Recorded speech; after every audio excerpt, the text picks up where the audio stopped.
जय श्री राम जी भक्तों, आपका अपने चैनल सनातनी ज्ञानी में बहुत बहुत स्वागत है। माता रानी की कृपा आप और आपके समस्त परिवार पर बनी रहे। तो आज सुनेंगे माँ चंद्रघंटा की कथा और आरती, जो नौ दुर्गा के रूप में माता का तीसरा स्वरूप है। नवरात्रि का तीसरा दिन इन्हीं माता को समर्पित है। तीसरे नवरात्रि में माता चंद्रघंटा को प्रसन्न करने के लिए व्रत किया जाता है। साथ ही आप सुनेंगे माता चंद्रघंटा की पूजा विधि और आरती। आप इस कथा को अंत तक जरूर सुने, क्योंकि अधूरी कथा सुनने से पाप लगता है। कथा शुरू होने से पहले चैनल को सब्सक्राइब कर लें और कमेंट में जय माता दी जरूर लिखें। माता चंद्रघंटा इस कथा को सुन रहे अपने सभी भक्तों पर खूब कृपा बरसाएं। तो आइए शुरू करते हैं नवरात्रि के तीसरे दिन पर नौ दुर्गा के तीसरे रूप चंद्रघंटा की कथा। तो प्रेम से बोलिए श्री गणेशाय नमः। ओम जयंती मंगला काली भद्रकाली कपालिनी दुर्गा क्षमा शिवा धात्री स्वाहा स्वधा नमस्तुते। चंद्रघंटा ये माता की तीसरी शक्ति है। देवी का ये स्वरूप परम शक्तिदायक और कल्याणकारी है। इसलिए कहा जाता है कि हमें निरंतर चंद्रघंटा के पवित्र विग्रह को ध्यान में रखकर साधना करनी चाहिए। माँ चंद्रघंटा का ध्यान और पूजा हमारे इस-लोक और परलोक दोनों के लिए कल्याणकारी है और सद्गति देने वाला है। माँ देवी के मस्तक पर घंटे के आकार का आधा चंद्र है, इसलिए इन माता के स्वरूप को चंद्रघंटा कहा गया है। इनके शरीर का रंग सोने के समान तेजमयी और चमकीला है। इन देवी के 10 हाथ हैं। माँ चंद्रघंटा खड्ग और अन्य अस्त्र शस्त्रों से भूषित हैं। सिंह पर सवार माँ चंद्रघंटा देवी की मुद्रा संग्राम के लिए सदा तैयार रहने की है। संग्राम क्षेत्र में माँ चंद्रघंटा की घंटे से भयानक ध्वनि अत्याचारी दानव और दैत्य राक्षस कांपते रहते हैं। माँ चंद्रघंटा की कृपा से भक्तों को अलौकिक वस्तुओं के दर्शन होते हैं, दिव्य सुगंधियों का अनुभव होता है और कई तरह की ध्वनियाँ भी सुनाई देने लगती हैं। इन क्षणों में भक्तों को बहुत ही सावधान रहना चाहिए। माँ चंद्रघंटा की आराधना से भक्तों को वीरता, निर्भयता और सौम्यता के साथ विनम्रता का विकास होता है। इसलिए हमें चाहिए कि मन, वचन और कर्म के साथ विधि विधान के अनुसार परम शुद्ध पवित्र मन से नवरात्रि के तीसरे दिन माँ चंद्रघंटा के शरणागत होकर उनकी उपासना आराधना करें। सारे कष्टों से मुक्त होकर सहज ही परम पद के अधिकारी बन सकते हैं। इतनी कल्याणकारी है माँ चंद्रघंटा।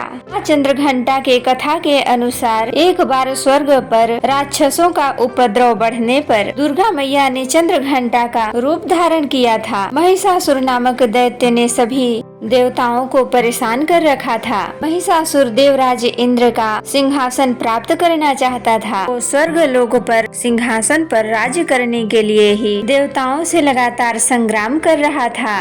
जब देवताओं को महिषासुर की इस देवराज इंद्र बनने की भयंकर इच्छा के बारे में पता चला तो वो सब परेशान हो गए। जब महिषासुर के कहर सहन नहीं हो पाए, देवताओं की क्षमता से बाहर हो गए, सारे देवताओं ने महिषासुर के शक्ति के आगे घुटने टेक दिए। सभी देवता भगवान तो ब्रह्मा, विष्णु, महेश के पास जा पहुँचे। सब देवताओं ने खुद पर आई इस विपदा का वर्णन देवों से किया और उनसे रक्षा की मदद मांगी। देवताओं की ये प्रार्थना और असुरों का अत्याचार देखकर त्रिदेवों को भी बहुत क्रोध आया। तब त्रिदेव ब्रह्मा जी, विष्णु जी व शिव शंकर भगवान के क्रोध से एक ऊर्जा निकली। इसी ऊर्जा से माता चंद्रघंटा अवतरित हुई। माता चंद्रघंटा के अवतरित होने पर सभी देवताओं ने माता चंद्रघंटा को उपहार दिए। माता चंद्रघंटा को भगवान शिव ने अपना त्रिशूल दिया। सूर्य देव ने अपना तेज तलवार और सिंह प्रदान किया। इसके बाद देवताओं के राजा इंद्र ने अपना घंटा, अपना चंद्रघंटा माता को भेंट के रूप में दिया। इन सभी दिव्य अस्त्रों और आयुधों से सुशोभित माँ चंद्रघंटा ने महिषासुर को संग्राम के लिए ललकारा। सबके सामने ऐसा विशाल रूप देखकर महिषासुर भय से कांप उठा। तब महिषासुर ने अपनी सेना को माँ चंद्रघंटा पर आक्रमण करने को कहा और अंत में महिषासुर का मर्दन करके देवी चंद्रघंटा ने स्वर्गलोक और सभी देवताओं को रक्षा प्रदान की। इसके बाद देवी चंद्रघंटा देवताओं को अभय दान देते हुए अंतर ध्यान हो गयी।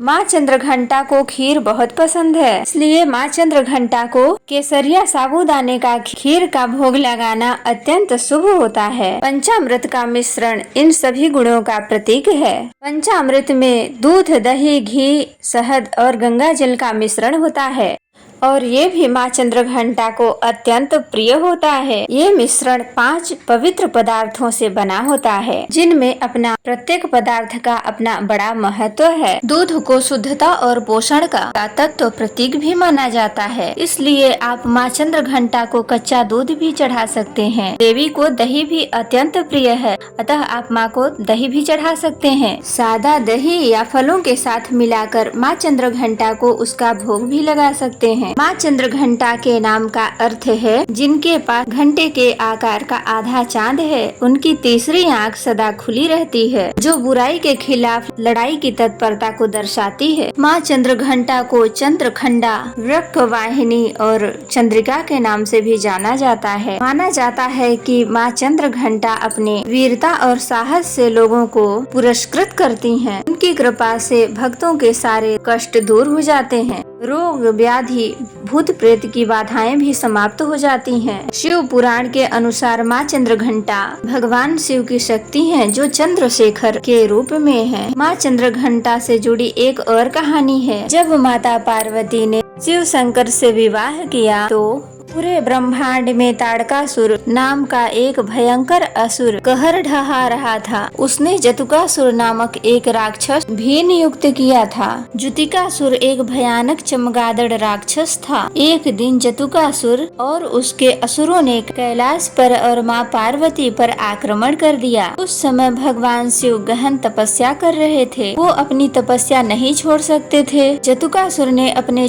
चमगादड़ों के सेना के पंखों के सहायता से संपूर्ण आकाश को ढक लिया। एक एक करके सभी क्रूर दुष्ट चमगादड़ों राक्षसों ने शिव गणों पर आक्रमण करने लगे। इससे माँ पार्वती भयभीत हो गयी। इन चमगादड़ों ने उत्पात मचा रखा था, कैलाश क्षेत्र को नष्ट करना शुरू कर दिया। इससे माँ पार्वती क्रोधित हो गयी। उन्होंने नंदी को सहायता के लिए बुलाया, लेकिन नंदी कहीं दिखाई नहीं दिए। तब भगवान शिव ने माँ पार्वती को आदि शक्ति रूप की याद दिलाई। तब माँ पार्वती अंधेरे में से बाहर आई। उन्हें अंधेरे में मुश्किल से कुछ दिखाई दे रहा था। इस पर काबू पाने के लिए उन्हें चांद की रोशनी की जरूरत थी। तब माँ पार्वती ने चंद्रदेव से मदद मांगी और उन्होंने संग्राम के मैदान को रोशन करके माँ पार्वती का साथ दिया। पार्वती जी ने पूरे संग्राम के दौरान चंद्रदेव को अर्ध चंद्र को अपने सिर पर पहना था। माँ पार्वती को चमगादड़ों से लड़ने में सक्षम साथियों की आवश्यकता थी। तब भेड़ियों का विशाल झुंड माँ पार्वती की सहायता के लिए आया। भेड़ियों ने चमगादड़ों पर हमला कर दिया और माँ पार्वती ने जतुकासुर से संग्राम किया। एक लंबी संग्राम की अवधि के बाद पार्वती जी को पता चला कि शैतान जतुकासुर आकाश में उड़ रहे चमगादड़ों से शक्ति प्राप्त करके सक्रिय होता है। इसलिए पार्वती जी संग्राम के मैदान में एक घंटा लेकर आई और इसे जोर से बजाया तो चमगादड़ उड़ गए। तब भेड़ियों में से एक ने जतुकासुर पर छलांग लगा दी।